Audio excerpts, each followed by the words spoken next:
고린도전서 1장 10절부터 18절까지 되겠습니다.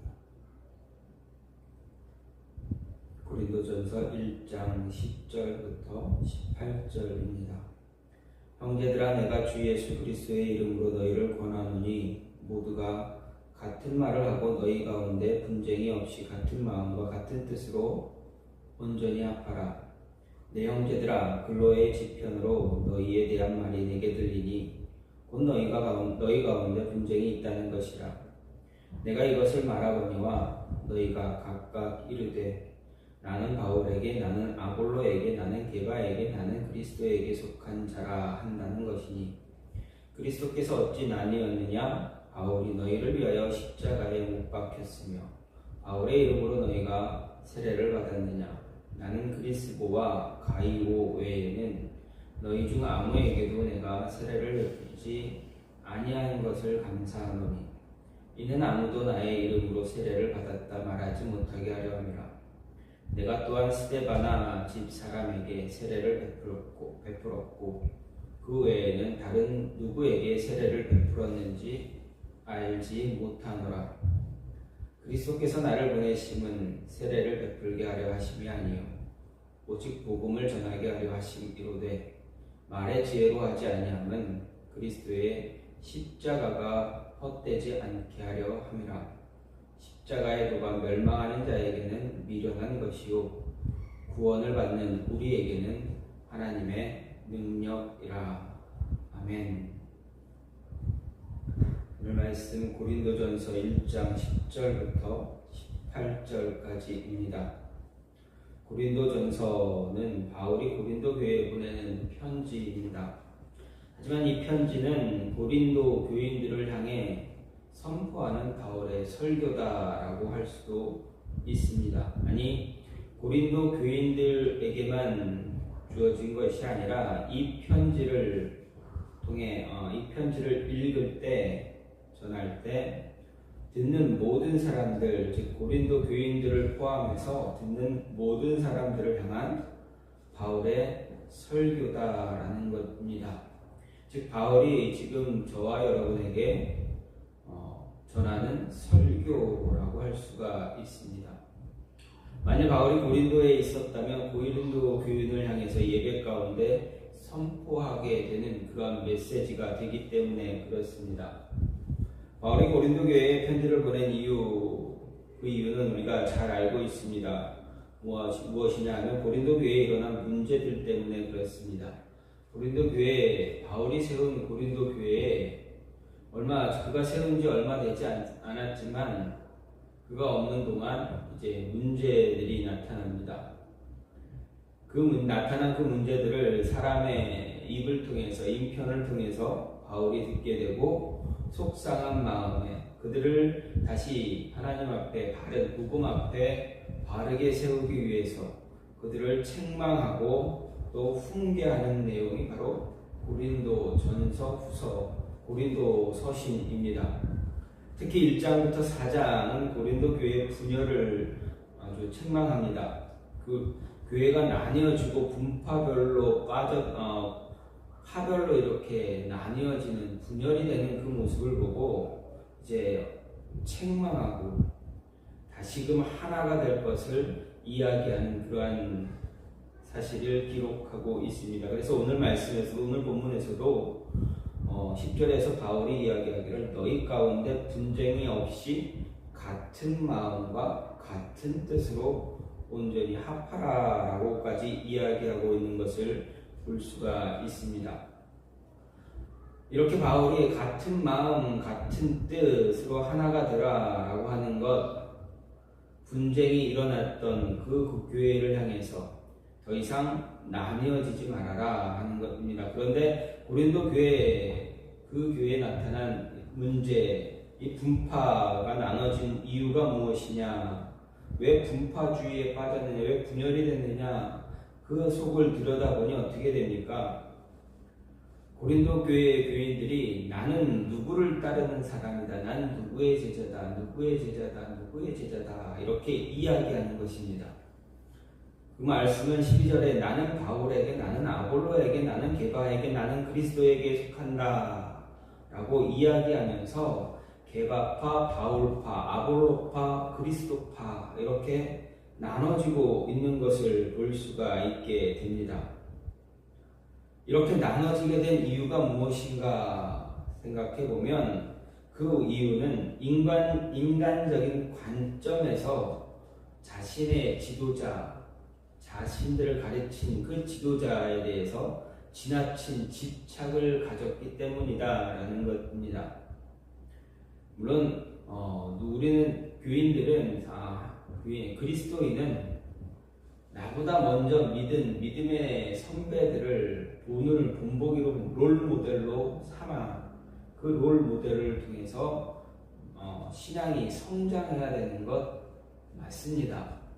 그렇게 신앙이 성장하면 참 좋습니다. 그런데 이 좋은 분위기, 이 좋은 방법을 가지고 고린도 교인들은 어떻습니까?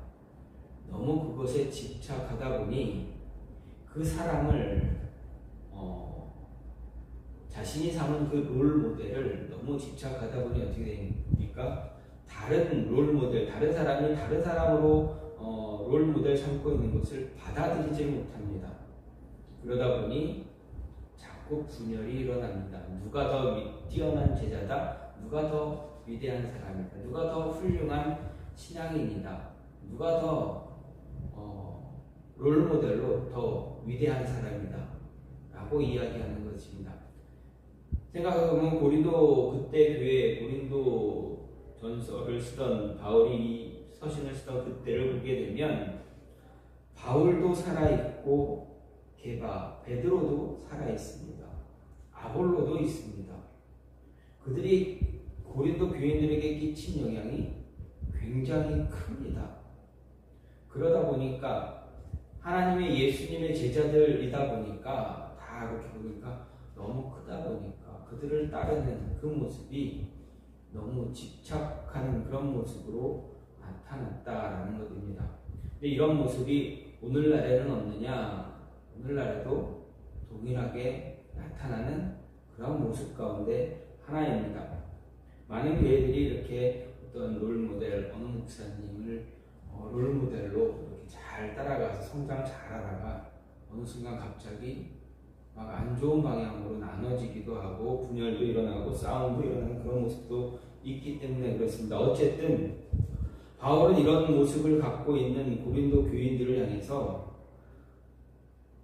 바울이 원하는 것, 내가 너희에게 간 이유가 무엇이냐? 내가 너희에게 간 이유는 하나님이 예수님이 그리스도가 나를 너희에게 보낸 이유는 성령이 나를 너희에게로 보낸 이유는 내가 너희에게 어떤 세례를 주거나 무엇을 하려고 하는 것이 아니라 너희의 어떤 지도자, 어떤 분열의 어떤 핵심의 인물이 되게 하려고 하는 것이 아니라 성령이 하나님께서 나를 너희에게 보낸 이유는 오직 하나다 이야기합니다. 무엇입니까? 17절에서 바울이 무엇라 이야기합니까? 오직 복음을 전하게 하려 하신다. 이렇게 이야기합니다.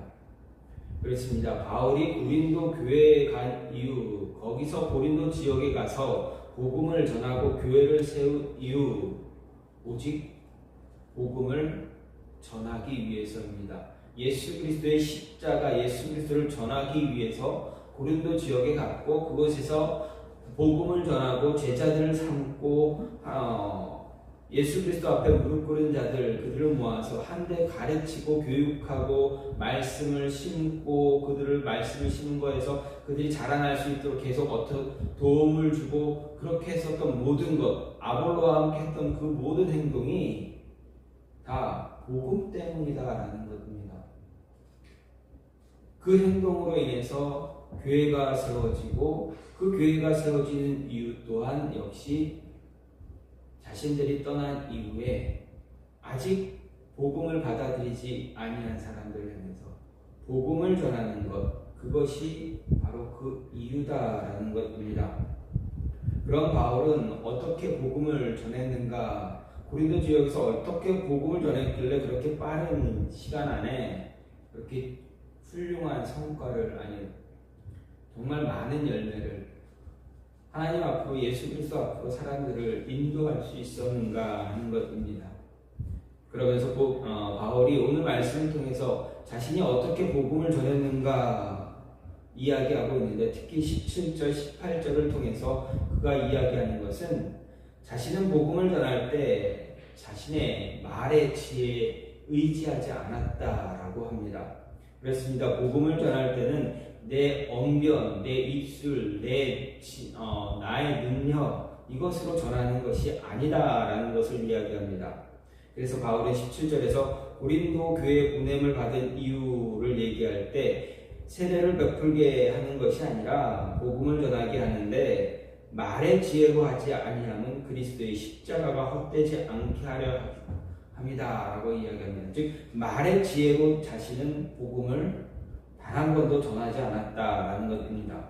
이 말씀에서 바울은 자신이 고린도 교회에 오게 된 이유 간단하고 강력하게 말합니다. 바울이 고린도 교회에 온 이유 단 한 가지 계속 반복해서 말씀드리지만 복음을 전하기 위해서입니다. 복음 선포가 우선이고 세례 베푼 것은 그 이유 차선이다라는 것입니다.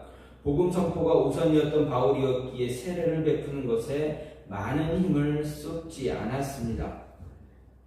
그래서 바울이 고린도 교인들에게 말하기를 그리스도께서 나를 보내신 것은 세례를 베풀게 하시기 위한 것이 아니다 말했습니다. 그리고 그렇다고 세례 베푸는 일이 중요하지 않느냐? 그것도 아닙니다. 세례를 베푸는 일도 중요하지만 더 중요한 것, 바울에게 더 중요한 것은 바로 복음을 듣고 복음을 들은 사람들이 그리스도께로 돌아오게 하는 것입니다. 그렇습니다. 저와 여러분은 우리 모두에게 주어진 공통된 사명은 우리로 하여금 복음을 전하는데 우리가 전하는 그 복음을 듣고 많은 사람들이 믿지 않는 영혼들이 그리스도 앞으로 나올 수 있도록 하는 것입니다. 그런데 어떻게 해야 되느냐? 많은 사람들이 복음 앞에 나오게 하기 위해서 어떻게 해야 되느냐? 내 생각, 내 지식, 내가 알고 있는 성경의 지식으로 해야 되느냐? 바울은 그렇지 않다. 내가 알고 있는 지식으로 복음을 전하는 것, 그것도 하나의 어떤 방법, 수단이 될 수도 있지만 그것은 전부가 아니다라는 것입니다. 왜 그렇습니까? 우리가 성경을 알아봐야 아무리 많이 읽어도 성경을 다 알고 있지 못합니다. 10번, 20번 이렇게 성경을 통독을 했다고 할지라도 뒤돌아보면, 생각을 해보면, 말씀을 생각하면, 내가 누군가에게 복음을 전하기 위해서 말씀을 생각하다 보면 늘 떠오르는 성경 구절들은 항상 제한적입니다. 그만큼 다 알고 있지 못하고 그때에 따라서 내가 그 성경 구절을 이야기할 수가 없을 때가 더 많습니다. 그럼 어떻게 해야 됩니까? 어떻게 합니까? 내 말의 지혜, 내 입에, 내 언변에 의지하는 것이 아니라 하나님의 지혜에 의지해야 한다는 것입니다. 복음을 전하러 나갈 때 내 능력, 내 지식을 의지하는 것이 아니라 하나님께 먼저 기도하고 간구하고 하나님, 내가 복음을 전할 때 효과적으로 전할 수 있도록 내 입술을 주장해달라. 내 마음을 주장해달라. 내 지식을 이끌어달라라고 해야 합니다. 그래서 분명하게 예수님께서도 분명하게 말씀하셨습니다. 너희가 가서 복음을 전할 때 막 준비해서 가지 말아라. 물론 체계적으로 준비되고 훈련받고 하는 것도 중요하겠지만 그거에 너무 의존하지 말아라. 그때 성령이 너희에게 알맞게 그 말씀을 주실 것이다. 복음 전할 수 있는 그 지혜를 줄 것이다 라고 이야기합니다. 그렇게 말씀하셨습니다. 그렇습니다. 복음을 전할 때는 내 지식, 내 언변, 내 지혜, 내가 알고 있는 것, 그것으로 전하려고 한다면 100%, 거의 100% 실패할 수밖에 없습니다. 하나님께서 인도하시고 이끌어 주실 때, 성령이 함께 하실 때 우리가 전하는 말 한마디, 많은 말을 하지 않아도 한마디만 할지라도 그 한마디에 한 영혼이 그리스도께로 돌아올 수도 있기 때문에 그렇습니다. 당시 고린도 시대 그 당시에는 헬라 문화입니다. 그 당시에 즐겨 사용했던 모습은, 이야기는 말을 할 때 즐겨 사용되던 수사법이 있습니다. 참 그 수사법이 논리정연하고 어떻게 이야기하는 방법, 글 쓰는 방법, 이런 것들이 참 뛰어난 그 시대였고 그걸 참 잘 사용했습니다. 그래서 알렉산드리아 철학자 필로에게 나타난 것처럼 교묘한 변증법이나 화려한 웅변술을 그 당시 사람들이 참 많이 따랐습니다. 하지만 어떻습니까? 그런 웅변술, 변증법으로 복음을 전했을 때 영원히 돌아오느냐? 그리스도 앞에 무릎 꿇고 그리스도께 자신을 내어 맡기느냐? 그렇지 않다라는 것입니다. 왜 그렇습니까? 바울 역시 그 수사법, 그 헬라 시대 헬라 문화, 그 사람들이 사용했던 그 모든 변증법 이런 거에 정통한 사람이었습니다. 하지만 그가 그것을 의존해서 복음을 전했을 때 얼마나 많은 영혼들이 그리스도 앞에 무릎 꿇었습니까? 바울이 에덴에서 복음을 전했을 때 우리는 많은 사람들은 이렇게 이야기도 합니다. 바울이 에덴에서 복음 전했을 때는 그가 복음 전하는데 실패했다 라고 이야기합니다.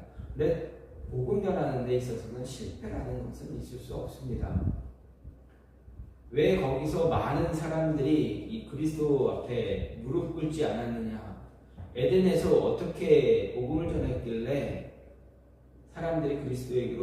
많은 사람들이 그리스도에게로 돌아오지 않고 적은 몇 명, 적은 소수만 이렇게 다가왔느냐, 그리스도께 무릎 꿇었느냐 보게 되면 에덴에서 바울이 복음을 전한 방법은 그 에덴에 얼마나 많은 사람들이 철학에 대해서 많이 능통했습니까?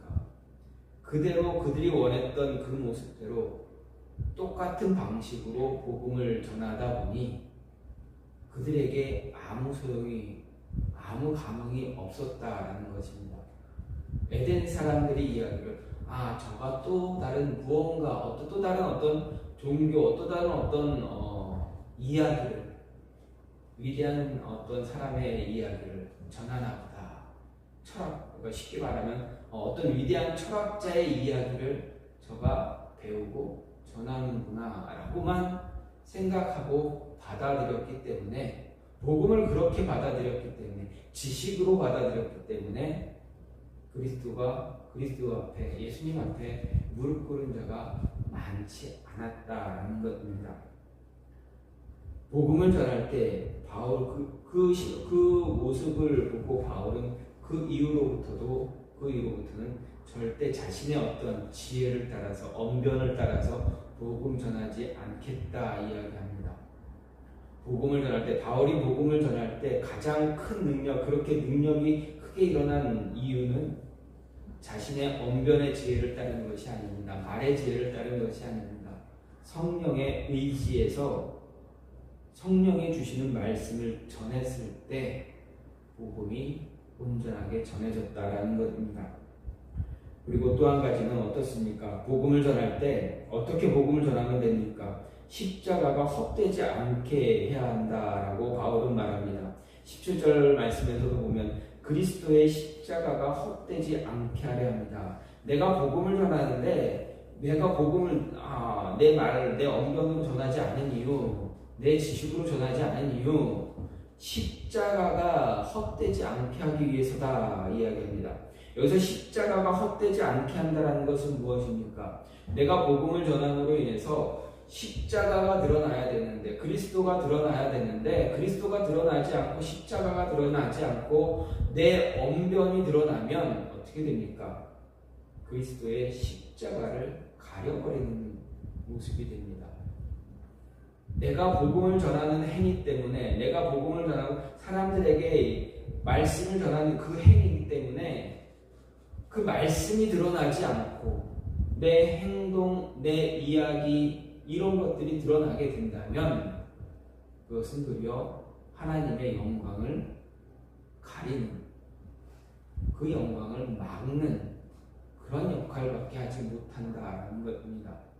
그렇기 때문에 복음을 전할 때는 그리스도의 십자가가 나보다, 내가 하는 말보다, 나보다 더 먼저, 더 뚜렷하게 드러나고 있어야 한다라는 것입니다. 참 어렵습니다. 복음을 전하는 것이. 그래서 복음을 전하는 것이 굉장히 어렵습니다. 복음을 전하고 복음을 전함으로 인해서 전도를 참 많이 합니다. 전도왕이 됩니다. 그럼 어떻게 됩니까? 어느 순간 나도 내 어깨가 으쓱으쓱 올라가게 됩니다.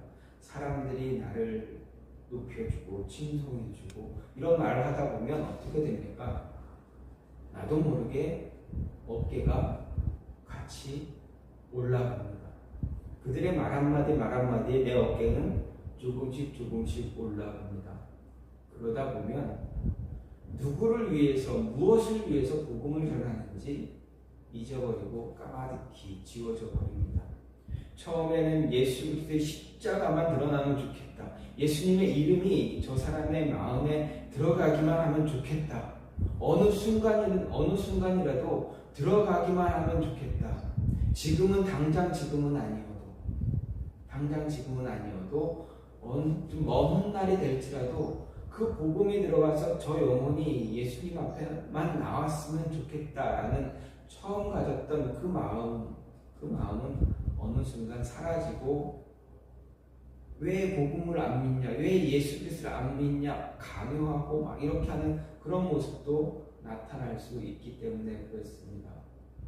십자가가 드러나지 않고 하나님의 영광이 나타나지 않으면 자신의 사역, 자신의 능력만 내세우려고 하게 될 때, 그때 십자가는 헛되어지게 된다라는 것입니다. 그런 모습 갖지 않기 위해서 나는 복음을 전했다. 십자가가 헛되지 않게 하기 위해서 내가 복음을 전했다. 내가 복음을 전하는 이유는 예수님의 그 십자가, 하나님의 영광, 하나님께서 왜 예수님을 세상에 보내셔야만 했는지, 하나님이 왜 세상을 창조하시고 예수 그리스도를 보내시고 십자가에 죽게 하시고 다시 살리시고 다시 보내주시겠다, 이런 약속들을 왜 계속 반복적으로 끊임없이 하시는가? 오직 하나님의 영광만을 위해서임을, 우리가 복음을 전할 때 그 영광만이 나타나길 원하신다라는 것입니다. 바울은 복음을 전할 때 오직 그 방법으로, 그 모습으로만 전했습니다. 그래서 자신이 복음을 전했을 때 자신의 이름을 놓고 막 숭배했던 그 이방인들을 향해 후다닥 달려가서 너희가 왜 이러느냐, 나는 너희와 똑같은 사람 아니냐, 똑같은 사람인데 나를 위해서 나를 숭배하고 나를 예배하는 이 모습은 잘못된 것이다 라고 바울은 이야기하는 것입니다. 나를 섬기지 말고 나를 너희에게 보내서 너희에게 말씀을 전하게 하신 그 하나님을 바라보고, 그 예수 그리스도를 바라보고, 예수 그리스도의 십자가를 마음에 품고 예수 그리스도를 하나님을 따라가는 그 모습이 너희에게 있어야 된다. 나는 그거면 족한다. 나를 숭배하지 말아라. 이렇게 이야기했던 것입니다. 복음을 전하는 때 십자가가 헛되지 않게, 하나님의 영광이 십자가만 드러날 수 있는, 하나님의 영광이 더 드러날 수 있는 모습을 가져야 한다. 그 방법이 가장 옳은 방법임을 바울은 이야기하고 있습니다. 마지막으로 바울이 복음을 전할 때 어떤 모습으로 해야 되느냐, 하나님의 능력으로 전할 수 있어야 한다 말합니다. 18절 말씀을 보면 십자가의 도가 멸망하는 자들에게는 미련한 것이요 구원을 얻는 우리에게는 하나님의 능력이다 라고 바울은 말하고 있습니다. 이 말씀은 구원에 대한 중요한 진리일 뿐만 아니라 사도 바울이 직접적인 선교 체험을 통해서 깨달은 아주 귀중한 교훈이기도 합니다. 왜냐하면 바울 자신이 곳곳에서 복음을 전하며 이런 사례들을 수없이 체험했기 때문에 그렇습니다. 따라서 이 말씀의 의미를 좀 더 깊이 한다면 우리는 이 말씀을 통해 말씀을 전하는 말씀 전파를 위한 복음 전파를 위한 한없는 교훈과 힘도 얻을 수 있기 때문입니다. 일반적으로 우리에게 우리가 복음을 전할 때 참 부담이 됩니다. 이유가 무엇입니까? 복음 전할 때 나타나는 현상들 때문에 그렇습니다. 어떤 이들은 비웃기도 하고 어떤 이들은 무시하기도 하고 거절하기도 합니다. 심지어 듣기 거북한 말을 우리를 향해서 복음 전하는 자들을 향해서 쏟아 부을 때도 있습니다. 이럴 때 우리는 복음을 전하다 참 많은 좌절들을 맛보게 됩니다. 가장 가까운 사람이 우리에게 더 큰 좌절을 줄 때가 더 많습니다. 그리고 복음 전하는 일에 두려움을 생기게 만듭니다. 사람들에게 다가가는 것이 두렵게 됩니다. 머뭇머뭇거리게 합니다. 하지만 성경을 보더라도 하나님은 모세에게 바로 앞으로 갈 것을 명령하시면서 한편으로는 무엇입니까? 내가 바로의 마음을 강팍하게 할 것이다 라는 말씀도 하셨습니다. 즉 너가 바로에게 가서 나의 이야기를 하고 내가 나의 명령을 내가 이스라엘을 향한 계획을 이야기할 때 너 전화해서 그들을 인도해서 내가 인도하는 땅으로 데려가서 예배하고 수 있게 보내라 이렇게 얘기하겠지만 너를 보내서 그렇게 하기 위해서 너를 보내지만 나는 또 바로의 마음도 강팍하게 할 것이다. 하나님은 저와 여러분에게 복음을 전하는 사명을 공통적으로 주셨습니다. 그 비전 동일하게 주셨습니다. 그러시면서 동일하게 또 바로의 마음을 강팍하게 하듯이 우리가 만나는 영혼들의 마음도 강팍하게 하시기도 하십니다. 왜 그렇습니까? 왜 이런 모습을 하나님은 동일하게 보여주고 있는가? 이사야에게도 하나님은 말씀하셨습니다. 이사야에게 말씀을 선포하라고 명령하시면서 동시에 백성들의 마음이 둔하게 되고 눈이 감기게 될 것이다 라는 말씀도 하셨습니다. 말씀을 비웃고 거절하는 사람들 분명 너의 주변에 함께 할 것이다. 너를 더 힘들게 할 것이다. 너를 더 괴롭게 할 것이다. 이야기하셨습니다. 왜 그런가? 왜 그런 모습으로 왜 그렇게 하시는가? 하나님의 말씀은 살아있다라는 것을 보여주기 위해서다라는 것입니다. 하나님의 살아계심을 부정하는 것이 아니라 오히려 복음의 진리, 하나님의 살아계심을 생생하게 증거해 주는 것이기 때문에 그렇습니다. 모세가 바로에게 가서 하나님을 명령을 전했습니다. 근데 바로의 마음은 강팍해서 계속 그것을 쳐냅니다. 자신의 마음을 받아들이지 않습니다. 그러다가 끝내 10가지의 재앙을 다 맛보고 다 경험하고 나서야 모세에게 두 손 두 발 다 들고 데려가라. 강권합니다. 애걸복걸합니다. 근데 데리고 나왔더니 어떻게 됩니까? 또 마음이 바뀌어서 쫓아갑니다. 그 10가지의 재앙을 통해서 하나님의 살아계심을 분명히 보았음에도 불구하고 또 쫓아갑니다. 쫓아간 이후 어떻게 됩니까?